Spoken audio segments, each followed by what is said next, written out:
What's up, everybody? Welcome to With All Due Respect, your podcast show for the GFW. Thanks so much for tuning in today. This is going to be short and sweet. My buddy and I could not hook up this week, and I've got so much on my plate that I can't wait for him to get off of work. And so we're just going to jump right into it. You've just got me here today, and we're just going to see how this goes. I've got some good notes that I feel that are written down and a lot of stuff that we can talk about. So lots of really good things that are going to be on the show today. Let's recap what happened on our last show. Chaos number, actually, this was actually number 43. I messed up on the title for the graphic, but this was number 43. This was a regular Chaos show. This is our second show after the last pay-per-view, and so we've got two more to go. The one that's out right now that's going to be wrapping up tomorrow, and then, of course, the last one, the go-home show before the pay-per-view for Resurrection. Lots of really good stuff on the show. Here's the card. Derek DeMoise was against Captain Alexander Pete versus Aiden Steele, Blake Saban versus Jeff Wolf versus Xander in a triple threat match. Corgi and Basham versus Tex and Rufus in round one of the tag team tournament. Jack Thunder versus Uptown Mike in a U.S. title contender match. The winner of that was going to be the number one contender for the U.S. title. Lots of really good stuff in this show. I guess the good thing about the shows, there was a whole lot of content that was produced. There's a whole lot of stuff that you guys sent in. Tons of really, really good things. Lots and lots of role plays. This was the card where the women took over. We have a lot of new women characters who were being introduced in this show. And so this was the show where you guys stepped up to the plate, submitted a lot of really, really good content. The problem with it is it was all front loaded, and so a lot of stuff needed to be before the show even started, and that was a problem. It was technically really tough to figure out how to break up those role plays and still have matches included. So as you guys start to tell your stories and think through your role plays, think about how the flow of the cards is going to go. Think about how the show is going to be laid out. You see the cards. Break up your role plays that can be placed in here. I know a lot of you guys are doing a much better job of letting me know, hey, this should go here and this needs to go here. But sometimes what you get me to go where you want it to go ends up being a lot of stuff if other people have stuff there. So I have to kind of break it up myself. And so it's just something to think about here. Dirk versus Captain was a really fun match. Of course, that was my character against Dirk, the rookie champion. And Dirk's a great player. And this was like a match of two completely different styles. The slow-moving heavyweight against the really fast, lots of reversals, high energy Dirk. Back and forth, and I really feel like Captain had it, but my problem with all these matches is I never finish. I never finish these matches. Dirk finished the match, man, and he had a really good run right at the end, hit me with his finisher, was not able to kick out. A really, really good win for him. Good back and forth in this match, really good storytelling. That's where I think Dirk has stepped it up. He's always been a good player, but now he doesn't just play to quickly get a win, but instead he's learned how to really tell a good story to get a high-marked match and still pick up lots of wins. That guy's going to be letting down that rookie title here really soon. I would not be surprised if that happens after the pay-per-view because this dude, I just don't see anybody taking him out. He's going to be going for Cactus. He's going to be going for those heavyweight titles. And Aiden Steele probably should watch out too because he might have his eye on that U.S. title. The next was Pete versus Aiden. Pete was a new character. We were going to get introduced to him. Problem is Pete completely went MIA. Didn't communicate with anybody about what he needed. Didn't communicate with anybody about what was going on. And we just completely lost him. Never even heard from him. Don't know what happened to him. Had to write him off of this show, and then we ended up sadly just needing to let him go. I mean, if you don't even have the decency to communicate in 10 days that you don't have time to show up and do a match or get your call checked, like if you're here for 2 weeks and can't do that, then you don't have time for us. I don't think that we ask a whole lot, but we do expect to get done as quickly as possible. So that match was written off, and Aiden was able to write that off with a neat little story. Here's my problem, though, Aiden. I'm going to call you out. You're not on the show, but you missed an opportunity to tell us more. There's supposed to be maybe a little something between Aiden and Cactus there. And there's like so much history to pull from, so many videos to pull from on YouTube.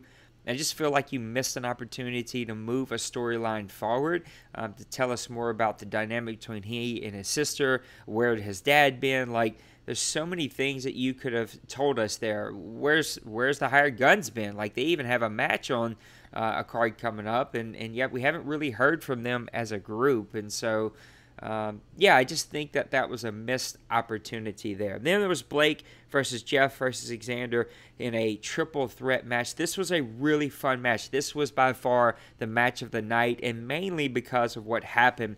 This is just a great example to show you guys what can happen if you put in the work. And there was a lot of work put into this match. If you watch it all the way through, not only was it a fun match to watch from start to finish, of entrances to the finish, but also what Jeff did afterward, the work that he put into this match, to the videos, to the promos. I love the way he's doing his promos. Start to finish, this is the way you should do it. If everybody put in this kind of effort, we'd be putting some of the best shows out there. I mean, I'd put our stuff up against anybody already. Look, I know we're super young and we're low in numbers, but you guys are pumping out content. But if everybody put in the effort that Jeff did, man, this would be unbelievable. Like, including myself. I'm putting myself in that bucket. I've been so busy with work, I haven't even been able to put in the effort that Jeff has been able to put in. But this was really, really good. Lots of work from him. But if you want to get your guy over, Jeff is over in my book already, just for what he's done for the last 2 weeks. He's building up to a match of the pay-per-view. I just can't wait to see what this guy's going to do. His role plays have been outstanding. His video work has been top-notch. This is the effort that you can this is the bar that's been set. And so if you want to see what does it take to get super over, to get lots of opportunities in this league, go watch that Jeff match, that triple threat match, and watch the work that Jeff put in. The next was a Corgi Basham versus Tex Rufus match. Two really neat matchups between four guys that kind of go together in their own ways. And this was the round one of the tournament, the tag team tournament that has kicked off as we build to the pay-per-view to find out who's going to be in our tag team championship match and roll out the new tag team titles. Okay, just to be honest, there was a lot of effort put into this, and I love what was done after this. The match itself was not that great. It was a squash match. It was over before it started. But I think that this, even though the match doesn't tell a great story, I think this is still a great thing that we can point to, because Corgi and Basham still put in the effort that even though that they were squashed, even though competitively they weren't at the same level, they were still able to tell a really good story with a really well-written role play. And so, again, this is another example that I can point to, that if you're looking how to get your guys over, how to put in the effort and the work to get your guys opportunities, go do what these guys have done, because, man, they put in the work, and it really shown in this match as they had that really fun role play. And I'm interested to see where these two, like, weird, dark characters go. I think there's a lot of fun stories that can be told there. And then our last match on the card, Jack Thunder versus Uptown Mike. The number one contender match for the U.S. title is we're trying to find out who's going to go against Aiden Steele at the pay-per-view. Now, look, Jack is one of my favorite role players here, but I think that Jack, even though he's an amazing role player, has struggled telling stories for long periods of time. He tells really great short stories. Like, again, his first role play to start off our season about being on an island, and like that was just amazing, classic Jack stuff. His role play on the last pay-per-view of getting pulled over, a great short story telling there. I want to see longer stories. I want to see feuds. I think Jack, he and I had a great talk this week. He's going to try to put in some more effort to learn the game better and to be more competitive. But I think that he needs to put in the work by telling longer stories and finding those feuds. And I think Uptown Mike here is a great person that he could start a feud with. Uptown had a really short but fun feud with Rufus. This could be a great feud to get going. Even though Uptown Mike is not in the U.S. title contender match, you guys can still have a feud. And yeah, Jackson could go on to face Aiden, and who knows where that'll go. But still, there is a feud that can be going here and can get started. And I think they started to tell some really great stories. But I want to see more role plays from Jack opposed to that. And here's the other point, is that Jack wins this number one contender match. It was a good match, a fun match, back and forth. Both these guys had some really fun stuff. but then there was no celebration from Jack. There's no role play from Jack. There's no like old school promo. I'm gonna cut a promo on you in the center of the ring because I just won the match, and Aiden, I'm coming for you. There was no like call to I have the club now, and Aiden, you're with the hired guns, and we're gonna get this title back. Like that's where I'm kind of call Jack out a little bit on that, is that I would like to see just some more role plays from that. Like, you just missed an opportunity there to tell us more. I mean, you won a big match. You were the main event on the card. You won the U.S. title, #1 contender. You're going to the pay-per-view. Celebrate. Let's see something. Let's tell a story there. So, again, I think it's just a missed opportunity that was just a swing and a miss.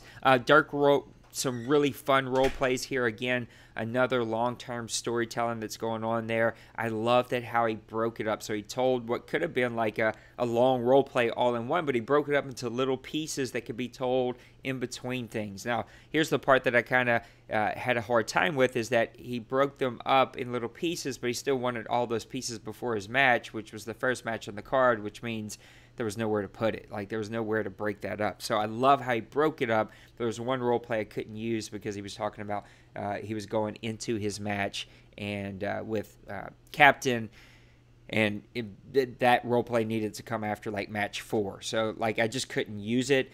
But again, I think it was a great job of storytelling. And here's the part that I think I like the most, is the storytelling from the ladies. We got introduced to the ladies. We're starting a women's division. And you guys jumped right out there, man. We started getting role plays, a lot of personality from the entrances to the tone of the role plays. I think the one, like, from what I remember, is they all seemed hillish. Like, they all came across a little hillish. And so, like, where's the baby-faced lady who's just like, you know, the captain of the women's division, right? Who's just a super baby face. But I hear that there are more women to come. So hopefully we will get to see some more ladies on this next card. Great job with that. Great job of telling stories, introducing the universe to the women that you're trying to get going. And here's the thing, is now we got to start a feud. Now we have to find out who we go against who and why, and what's going to start that feud, what's going to start that beef. I love what Uptown Mike did with his women at the end of the show.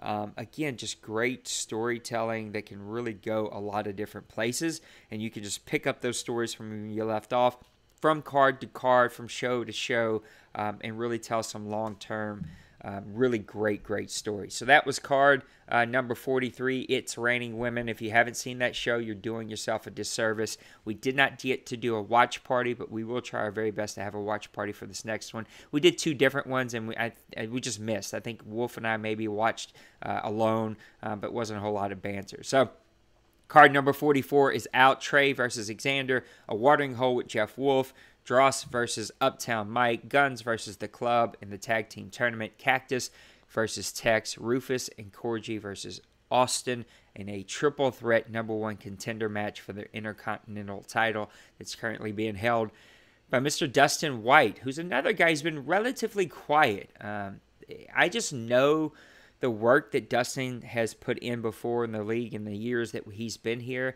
and I just would love to see more. Like, he's such a unique character. He's such a good role player. I'd like to hear more from Dustin. Dustin should be a staple on the show. And you know what? I'm challenging myself too. I've been super busy the last couple of weeks, and so my role plays have slacked. I got to write some today. I got to get on the ball. It's the last day before things are due. I'm writing with some people, and I've just been busy with work. So I understand that things happen and life comes first. But I'm still challenging you like I'm challenging myself to get us some really good stuff out there. Here's the things that I'm really excited to see is Jeff Wolf.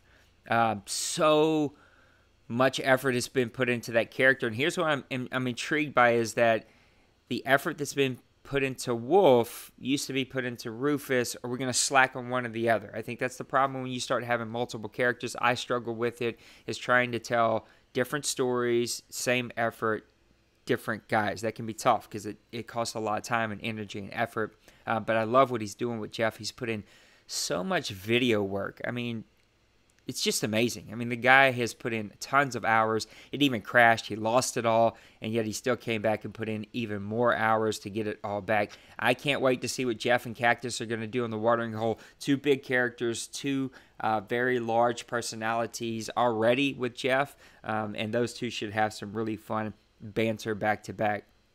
Tex is going to get a shot at Cactus, like the big baby face,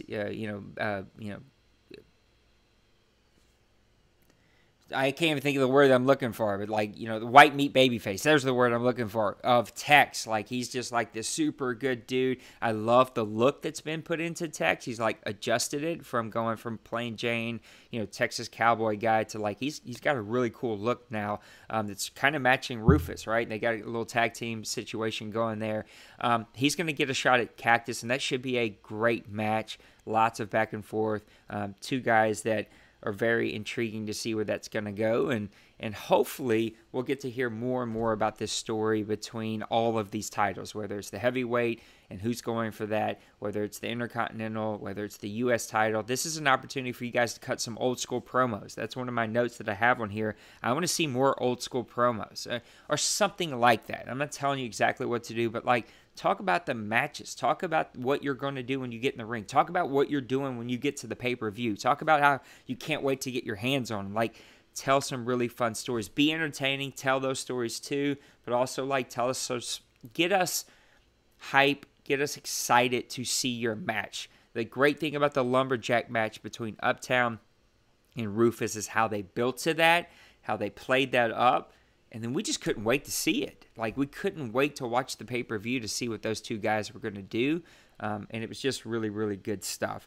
The Intercontinental title match, number one contender, I should say, Rufus, Corgi, and Austin. That's going to be a really fun match. Again, I challenge you, as I challenged Jack on the last one, get us some excitement. Get us a role play. If you win that match, talk about it. Talk about what you're going to do to Dustin. Call him out. Have a, Dustin White, get out here. I'm coming for your title. Face off in the center of the ring. Fade to black. So, I don't know. Just put in the effort. Be creative. Have fun and tell the story that you want to tell. I think it would be fun for somebody to win a number one contender match as a heel. Go in the back, find the guy who's got the title, do a backstage thing where you jump him and beat him up and then leave him there standing over him as it fades to black. There's just so many great opportunities that we have when you win those matches. Play up to it. Give us some old school promos. Know that you still have the go home show, but build that excitement. Make me want to watch that match. Make me want to see it. Jeff even has done some really fun stuff where he wanted to do a promo, but instead of look, let me beat you up because I'm a heel, he said, hey, let's play a dark match. Whoever wins that dark match will then get the upper hand in the promo. And so you can even add some competitiveness. No, the dark match won't be on the show, but still we played for who was going to get the upper hand on that promo. So lots of really, really good stuff. I'm excited to see what's going to happen. Ladies, get a feud started. I want to hear the more of the new ladies that are going to get introduced. I want to see you. I want to hear your personality. I want to see your entrance. I want to see what you're all about. But then there should be a feud. There should be somebody that's calling out another woman, coming out to the stage, doing that type of thing. I want to see it. I want to feel it. I want to get that excitement. Give me that one match that we can have at the pay-per-view. And then from there, we can build in a title, right? We can introduce a women's title and really start to get a division that builds. And it doesn't have to have a women's match on every show. Maybe it's a women's match on every other show and then on the pay-per-view. And so it's not quite as much work, not quite as many people need to be involved. But there is some potential there, but it's up to you guys to decide what that potential looks like. And then we're just building to the pay-per-view. Resurrection is 2 shows away. This show that's currently out, and then we have the go-home show, and then the pay-per-view. So you have some opportunities here to get your people over, to tell some stories, to build some last-second feuds, right? I love, again, the Uptown match with Rufus because they wanted the Lumberjack. That was something they built. They came to us. They said, this is what we're building to. Makes my job a whole lot easier as a booker, right? And we're able to give you that. Now, look, can't do that for everybody because everybody would just say, I want the title, right? But I think we have such a great group here that really cares about telling stories. And because you guys care about telling stories, you have a lot more freedom. You're not just going for a belt, and I appreciate that. So remember, you've got one more card after this, the Go Home show, so you have an opportunity to put in the work and to get some things going.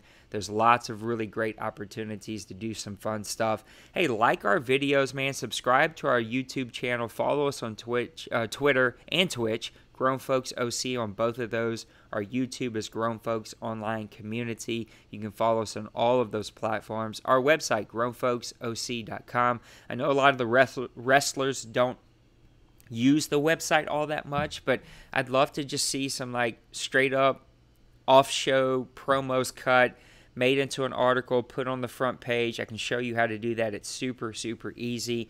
And again, I think it would just speak to the energy and the effort that you're putting in to get your character over. It'll pop up right here on the main page. It'll be right here at the bottom with all the other Grown Folks stuff and football club and all the other things that pop up here. So there is a real opportunity for you to put in the work to get your person over. Have fun. I love seeing the DMs that are going on. I think we just have such a unique and great group. And then one of the things I'd like to see is just us grow just a little bit more. I'd love to see us get, like 3-4 more people. I think that would be our max. And if we could get 6-7 more people and guys want double characters, we could start a second show. I think that there are some people here that are talking to me about helping, and we're going to try some unique things on this show. I may have dropped the ball on this show, so if it doesn't happen this show, it may be on the next show where somebody's going to try to help me. But I think that we have the people that if we grew large enough to have a second show, that we have people that could edit that second show, and we could do 10 days for each and just kind of blend over the 5 days, so it's not like massive long for each show, but yet shows are kind of blending, and so we get shows back to back to back. But this is your league. Have fun with it. I hope that you guys are enjoying it. I love all the banter, and I think we've got really good people here that are having fun, and it's been a pleasure. It's been a whole lot of fun, and I love seeing what you guys are coming up with. So I can't see what you're going to do on this next card. Everything is due tomorrow. The show's coming out a little late. Again, we've had a hard time with my schedule. Show's coming out tomorrow, or everything is due to me by tomorrow night. I will work on the show Monday and Tuesday, and hopefully, fingers crossed, that we can have the show out on Wednesday or Thursday. I will do my very best to work super hard on the show and get it done quickly. I have a pretty good routine down, so I think I can spit it out for you guys and get it out. So, look, that's all the rest of the show. I want to hear your thoughts. What did you think about the card? Give us a like. Leave some comments, either on YouTube or on the video here posted that's going to be posted on the main page. I want to hear your thoughts. What did you think about the card? What are you looking forward to on the next card? And then get me some promos, and let's build some feuds and have some fun. So, hey, we'll see you guys here really soon. I can't wait to see what you guys got for the next card. Peace.